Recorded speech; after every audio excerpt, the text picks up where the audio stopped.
Hey mediators, if you ever seem to get stuck in some mediations despite using your best skills, the same skills that work in most of your other mediations, it might be because one or more parties may have a high conflict personality. If so, there is hope for helping them. We offer a training for family mediators and another one for all other mediators to learn the necessary skills for handling your high conflict cases.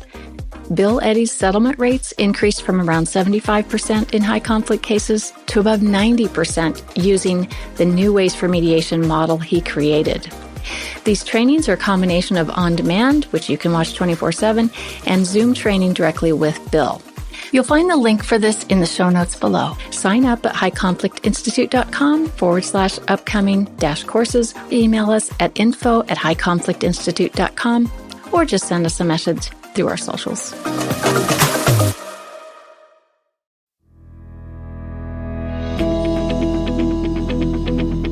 Welcome to It's All Your Fault on True Story FM, the one and only podcast dedicated to helping you deal with the most challenging human interactions, those involving someone with a high conflict personality. I'm Megan Hunter, and I'm here with my co-host, Bill Eddy. Hi, everybody. We are the co-founders of the High Conflict Institute, where we focus on training, consulting, coaching, all kinds of things, everything to do with high conflict. So we are very glad that you have joined us today, and welcome back, everyone. We are going to talk about something a little bit different today. Maybe a year and a half ago or so, we talked about the Alex Murdaugh case. For those outside the U.S., you may have heard of it, and if not, it might be worth a Google or go back and listen to one of our episodes about it. But it happened to be, it was a murder case, and it happened to be one of our most highly downloaded episodes on our podcast. No surprise there, I guess.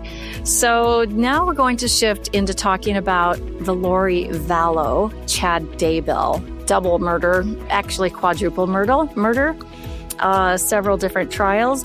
Today, we'll focus on the most recent Lori Vallow trial, which was held in Arizona, where I live. We'll also loop in all of the other trials because you can't not do that. It was such a messy case. So we'll put all the links in the show notes to information about it. There's even a Netflix documentary or show, I guess, about her. So let's dive right in.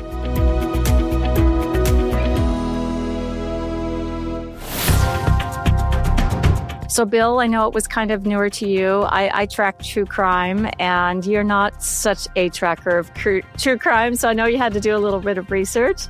I started watching and reading about this trial, several years ago. Mostly, it made national news when this woman's children were missing. But because I lived in Arizona and this is where the children had been living and the mom, Lori, had been living at the time, it was kind of bigger news here in Arizona. And it started with, there's these two missing children.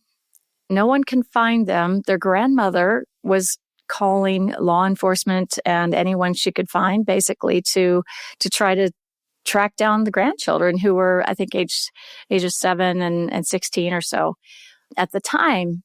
So that's kind of where it all began, and thus began a months-long search by law enforcement for these two young children.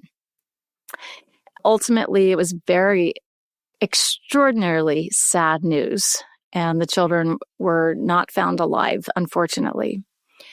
So that's kind of how it began. And then as the story unraveled, we find that Lori, the mother, kind of got involved in a kind of an extreme or an off-brand religion, kind of her own making in a way, where, she kind of had authority to decide if someone was dark or light, and, a dark spirit versus a light spirit. And if they're a dark spirit, they're a zombie. So just some really bizarre things. And she happened to meet up with someone else who had very similar thoughts. His name was Daybell. And when they met at a conference in Arizona, here where I live, and had one of those sparky moments when they first met. by their account, there was a spark, extremely enlightening moment. Both claimed to have had near-death experiences, believed they were the enlightened ones that would, lead other followers, in the end times, and that must happen in Idaho. So anyway, there's so much to tell in this story, Bill, but I guess we can start with, as the story unraveled, it was discovered that she kind of looped her brother in, one of her brothers, to help her, and she's been convicted of this now, to murder her then husband, a man named Charles Vallow. It was seen as kind of a self-defense act in the beginning, but just recently, here in April 2025, she was convicted of conspiracy to murder. Now, her brother died shortly thereafter, but not before he also did a lot more damage. So let's start there, Bill, with the murder of her husband. It appears to be that there was a setup to bring her husband into the house, essentially to end his life, to get his health or his life insurance policy. He had a $1 million policy. There was a lot of video. Police were on scene after 911 was called 45 minutes after shots were fired, and he was dead. And the police tape interview showed a wife who was very, as they said in the trial, nonchalant about the whole thing. So let's start there. What were your thoughts about this first case? Well, it seemed to me several things go through my mind. And while we don't diagnose people, we look at possibilities, and people that investigate need to figure this out.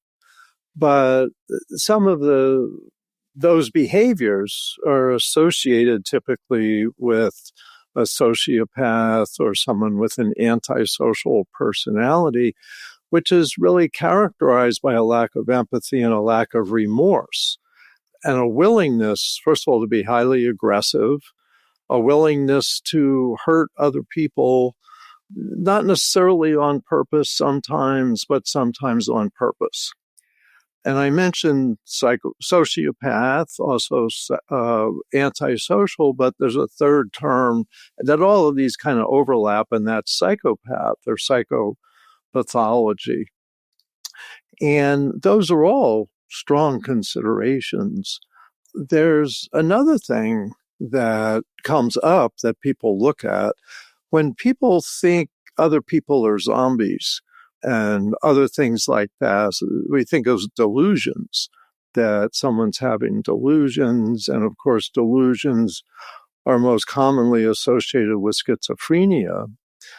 But at this point, I want to say that people with schizophrenia are no more likely to be murderers or violent than the average person. So that itself doesn't explain something like this.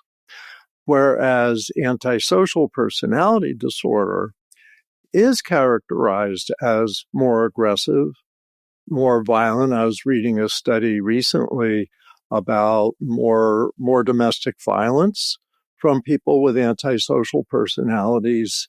But one thing that stands out is an enjoyment of other people's pain. And the reading up I did on that, at one point, I think her sister was talking to her on the phone, and she had moved to Hawaii, I think maybe with her fifth husband. I'm not sure, because it's hard to keep track. He became her fifth husband in Hawaii. Yes. Yeah, after the murder of the fourth husband, I guess. Correct. Anyway, that she was apparently dancing on the beach, and her sister was like, "How can you do this?" Well, people need to understand there is a small percent of people like this that are willing to hurt other people. Now, most of them aren't murderers, but they may be quite cruel. They may be supervisors at work who enjoy terrorizing their employees, or they may be killers. Most of our serial killers are psychopaths, from at least everything that I see and read and such. But there's also another thing. Usually schizophrenia gets started between about 15 and 25. That's usually when people have their first, quote, psychotic break. You start seeing this more distorted thinking. They may hear voices and see people that aren't there, things like that. Well, from what I read, up to 2018, she was kind of a normal person and a normal mother with a 16-year-old and a 7-year-old son. That's not, and she was 45, I think, or is or was around that time. And that's not typical for schizophrenia beginning at that time. Now, on rare occasion, you may see bipolar disorder with something like this. Again, it's not, bipolar disorder doesn't mean you're more violent than average, but occasionally that's associated. I think it always comes back to the personality disorder, because antisocial personality disorder is got a lot of association with crime, illegal behavior. They say about 40 to 50% of prisoners have antisocial personality disorder. So that's most likely. But another consideration, because of age, occasionally, and this is pretty rare, someone has a brain tumor and it presses upon their brain and may distort their personality and distort their behavior. And occasionally there's been murders related to someone who had something medical occur that started to cause bizarre behavior and such. So all of these are considerations for people that really dig deep and evaluate things like this. But as an outside observer, as a high conflict consultant, and some people say expert, those would be the things I'd look into.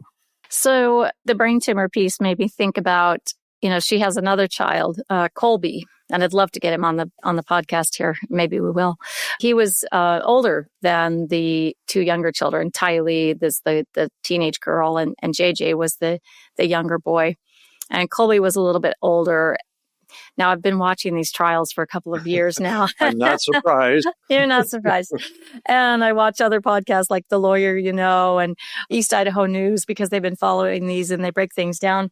So the most recent trial for Lori was the last couple of weeks. She was found guilty of murdering Charles Vallow, her fourth husband. And they've been through, now we haven't even apprised you, our listeners, of all the other murders that have taken place yet. But this young man, who's now probably in his late 20s or maybe 30, I listened to an interview after the guilty verdict this past week.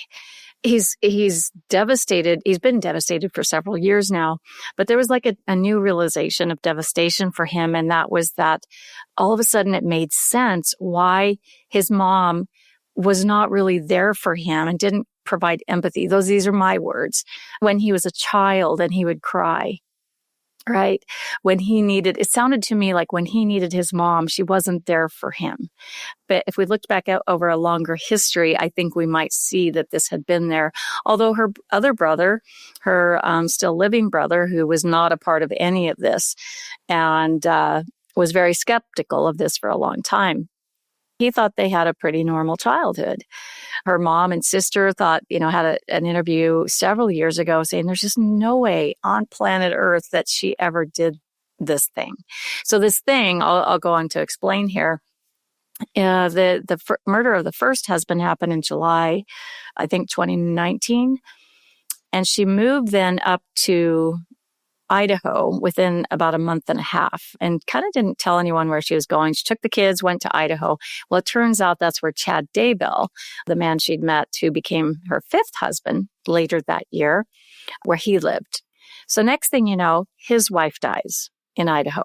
She's in her mid-40s in great health. There's no reason for it, right? Now the calls about the children are becoming more urgent. Where are the children? Where are the children? Long story short, they did find the children and they had been murdered and they'd been buried in Chad Daybell's backyard in Idaho. It appears that they put the now deceased brother, up to the actual bad deeds, probably manipulated him into that. So there were 4 murders: the murder of her husband, the murder of Chad's wife, and then the 2 children. And within, about by November, I believe. So the first murder was July. By November, they were in Hawaii getting married. Beautiful pictures on the beach, with flower lays on and happy and living their best life. And yet they say the children are missing, and they won't say where they are. Of course, they knew where they were. It's interesting, Bill, because we have the highest levels of remorse when you can bury your children in the backyard, right? When you can murder your own children. We're talking about the most depraved mind. To go on and just live life as if nothing has happened. There's zero connection to remorse, zero connection to empathy. As a mother myself, this would be the most devastating news ever. But she was just going on to live her life. And I think that's what's so hard for people to understand. What is missing there that would cause you to just make people so disposable and then go on. People, not just people, but your own children, and the children or the parents of your children. Yeah. What's interesting, I didn't know that you said, is that her other brother and sister said their childhood was pretty normal. And I wanted to start with that and that her older son, which I think was by an earlier father, said that she didn't seem to have that warmth, that when he needed or turned to her, she wasn't really there.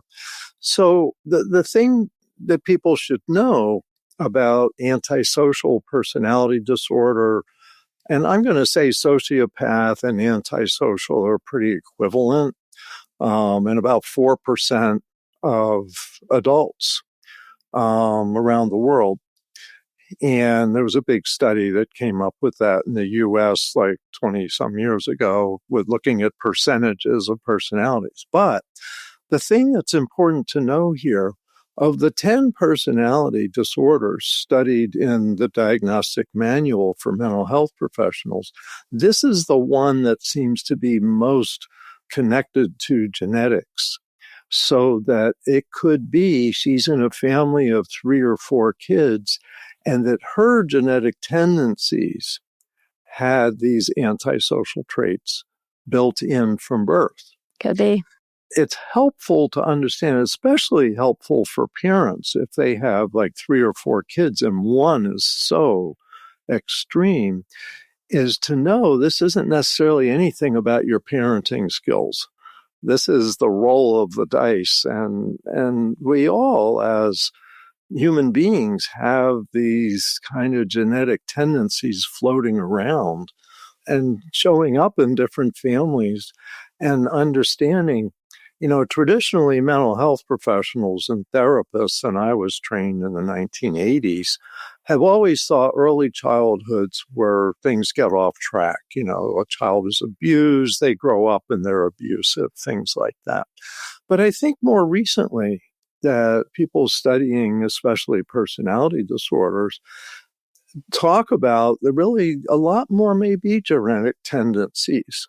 Now, again, tendencies mean someone's upbringing might help correct for that, but that these may just be there.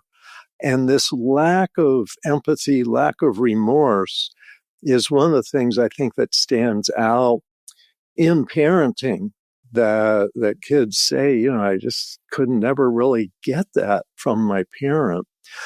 So anyway, I think it helps understand this could be genetic tendencies from birth. So people say, how could this be today? How could someone get married, be happy, dancing on the beach, who's buried her own dead children? And to me, that's the strongest explanation, is that, there's a percent of people with antisocial personalities, most of whom don't murder people, by the way. So it's a smaller percent that do this, and a lot of the prison population has these antisocial personalities. And they don't just start at 15 or 25, like schizophrenia or even bipolar disorder kind of comes on during late adolescence, early adulthood. These characteristics are there, and some research I've looked at said 50% of people who are going to become antisocial are showing antisocial behavior by 10 years old, and 90% are showing it by 12 years old. So it's there, and it starts showing up. And what they call it in the diagnostic manual is conduct disorder: fire starting, torturing small animals and pets, stealing from family members, those kinds of cruelty and lack of empathy and remorse. And so this is something that's part of society that catches people by surprise. And the thing to know is, if you start seeing kids showing signs like this, like conduct disorder, get them some help, because when they're teenagers, they can still be helped. As adults, it's really hard. There's very little knowledge of really good treatments for people with antisocial personality disorder. Like she's not a treatable person given this history. Right, right. What about in younger children? If you have a child who's really interested in fire, or they, maybe have a big temper or something, are there things that you can watch out for, or questions you can ask? Younger than 10, kids are just all over the place. In the 1970s, I was a kindergarten teacher for 4 years. A lot of people don't know that. And then I got a master's in social work, became a child and family counselor. But, kids can be cruel without lacking a conscience or they try things. Kids just try all kinds of things. The thing is, under 10 years old, I wouldn't worry that you've got an antisocial child, but I would say if you see antisocial behavior, hitting, lying, stealing and taking things like that, is correct it. Work on it. Hey, that's not okay. You're going to have, time out. You're not going to have this special trip. You keep doing that. So that's the age where behavior can be really, really changed.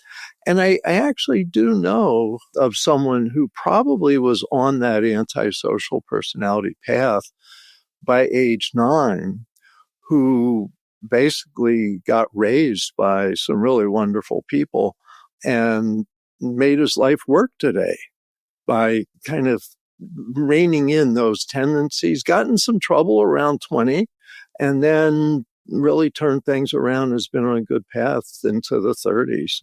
And so it's possible. And that's why we just need to have our eyes open and do things. But once someone's 10 or 12, they're going to need some help to not have those behaviors stick. But this woman who knew in her family that she was going to do all this stuff when she grew up. But if she showed signs of lack of empathy as an adult already, those are some warning signs. Definitely warning signs. And it's tricky for those, probably in her family or similar situations. They're probably wondering, how did we miss this? What happened? And from everything I've seen with her, she's a really beautiful woman. She jokes around. She has a sense of humor. She's bright. She's very bright, articulate, probably a very fun person. She, has these kids. She's probably doing school functions with the kids, just very normal mom things. And then she and Charles adopted his nephew, or maybe great nephew, I'm not sure, who was on the autism spectrum and really required a lot of work. So, how could you, think of someone who adopted a child that really took so much special help as someone who's going to eventually kill that child? It doesn't, those dots don't connect in our heads ever.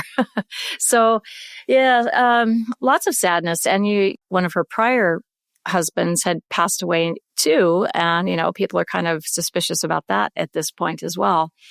So there was the first murder of Charles, the husband, and then the murder of the wife up in Idaho of Chad Daybell, and they had children in their teens and 20s at that point. So they lost their mother, and then, murdering the children as well. Right. If we turn and think about Chad now, right? So his background is he was one of a few children raised in Utah. Seemed like a fairly normal, functional family. From what I've read, and I did watch that entire trial. I actually do work sometimes too, Bill. I know you do. I kind of work all the time, but sometimes I have trials on in the background. This is the breaks that you take. Yeah. Breaks and just kind of some background stuff. And I fall asleep to murder trials. Probably not the best thing. But so his brothers seem to be a bit more successful, like career-wise and that kind of thing. And he wasn't so much. And, a little bit chubby, overweight, things like that. So it kind of has made me wonder if he's, was looking for now he's had a spark with this hot, beautiful woman, right? She really seems to be into him, and everything kind of spiraled downhill before that. I don't know what life was like before that for him, and what was with him. Did she completely manipulate him into being a part of this? Because now he's living the rest of his life in prison. Just done, right? He'll never get out. So his life changed. Everyone's life changed. And so I think about the impact of all of these. But going back to him, do you think that someone who wasn't diagnosed with a conduct disorder that I know of, hadn't displayed, wife killing in the past, and now has suddenly met this person who's already, she hadn't murdered her husband at that point, or conspired to murder him. Do you think on his own he would have gone to these lengths, or do you think he could have been just manipulated to a level that is just unbelievable? I'd want to know a lot more about his childhood. In other words, was he essentially, quotes, normal until she came along? That's what I gather. Or did he also maybe have some lack of empathy, lack of remorse, coldness, willingness to let other people get hurt? See, what's interesting is you said that Lori's older son talked about her as a mother when he was young, and that lack of empathy, that it helped him connect the dots, so that it sounds like she already had some of these tendencies. Did he or not?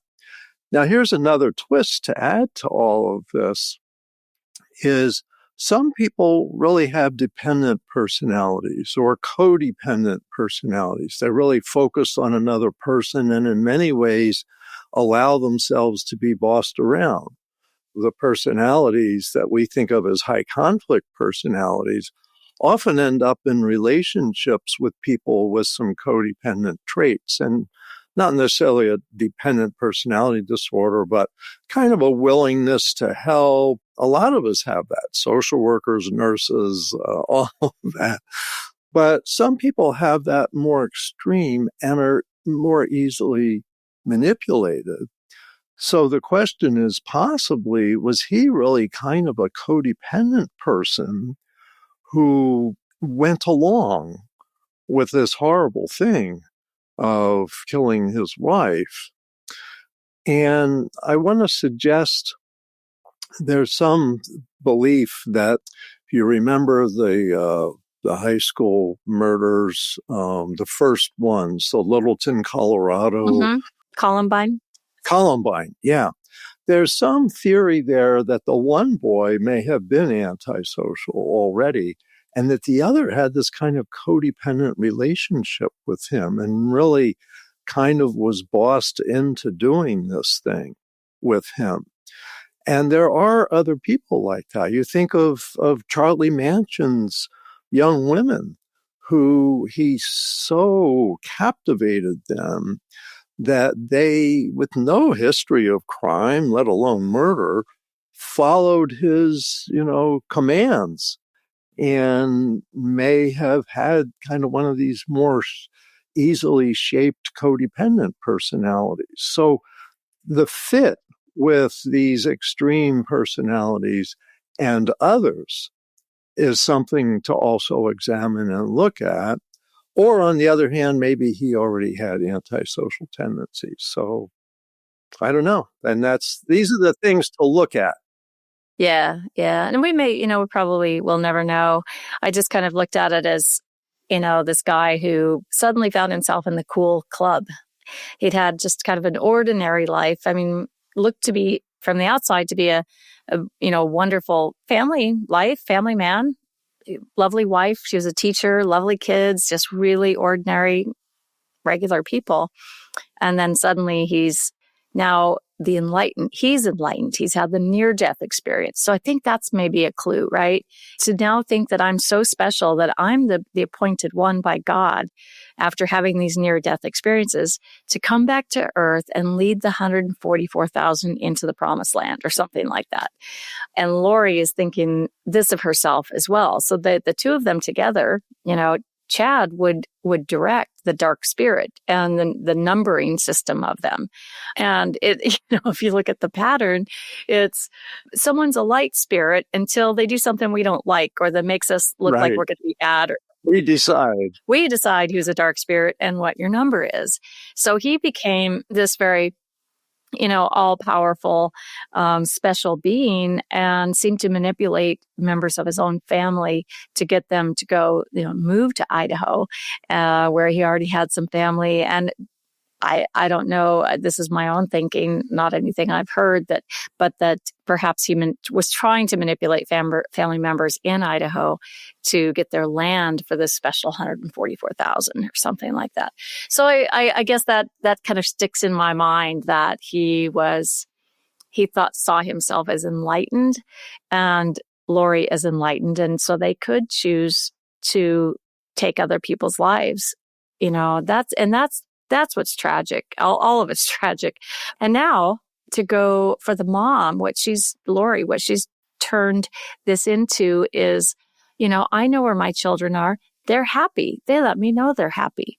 And what really happened was that the 17-year-old teenage daughter, was, maybe playing too roughly with her little special needs brother, who was 7, accidentally killed him. And then she killed herself because she couldn't stand it. That's Lori's story. And to me, that is the true, not diagnosing, but that's some sociopathic behavior right there. I mean, yeah. Not only do you kill your own children, but now you put the blame on them. If that is not the ultimate high conflict personality, I don't know what is. Yeah.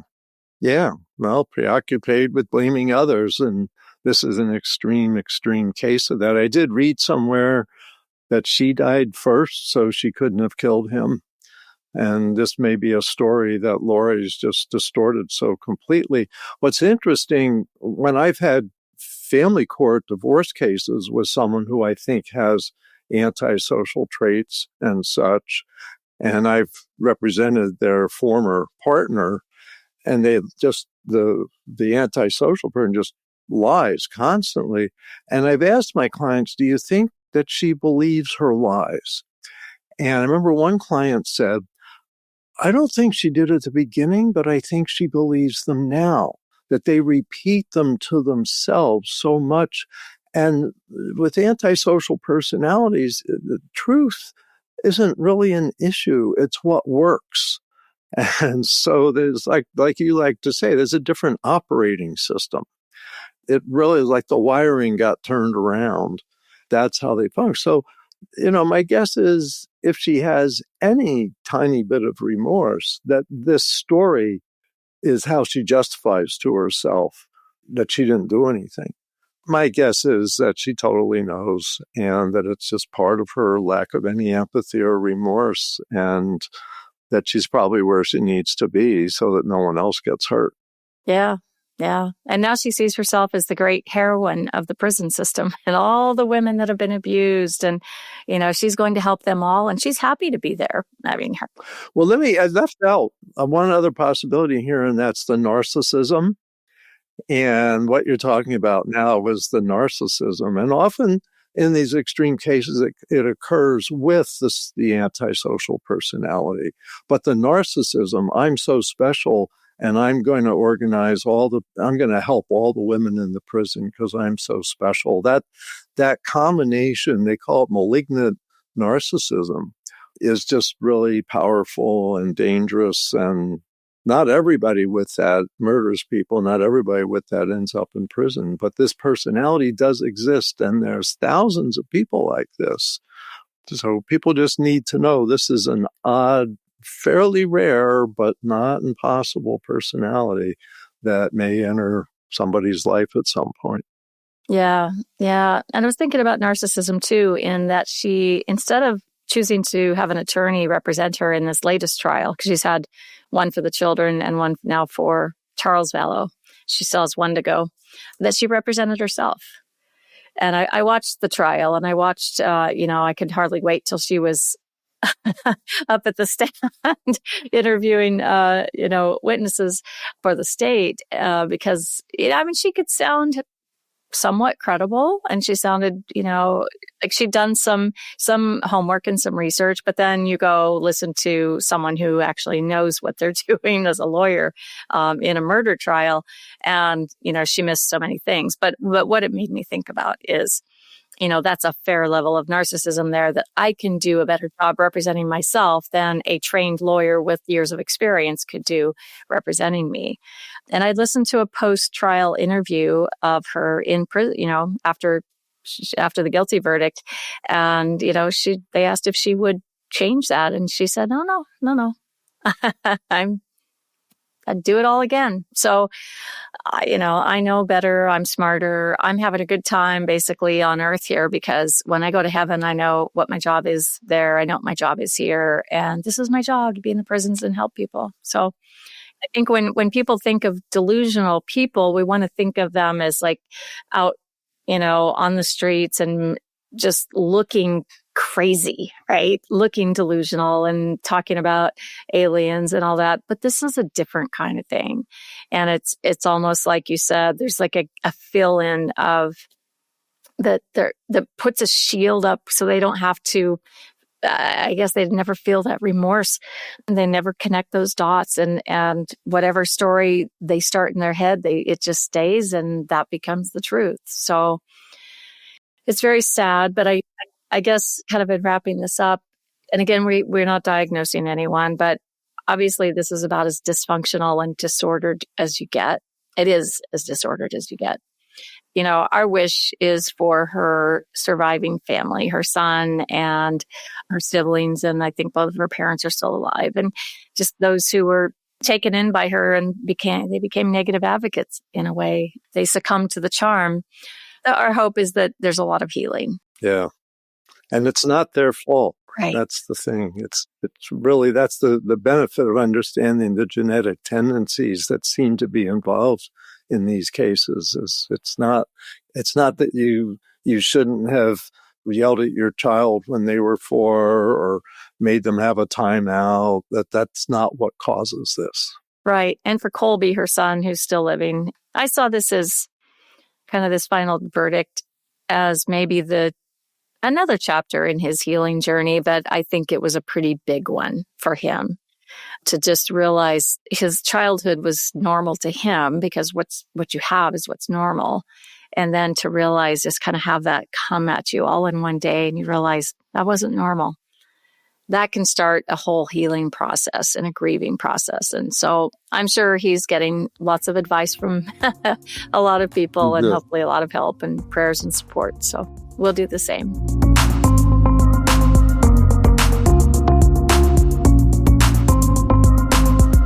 That's it for this week. And next week, we're going to be talking with author Shehrina Rooney. She wrote the book called The Big Book on Borderline Personality Disorder.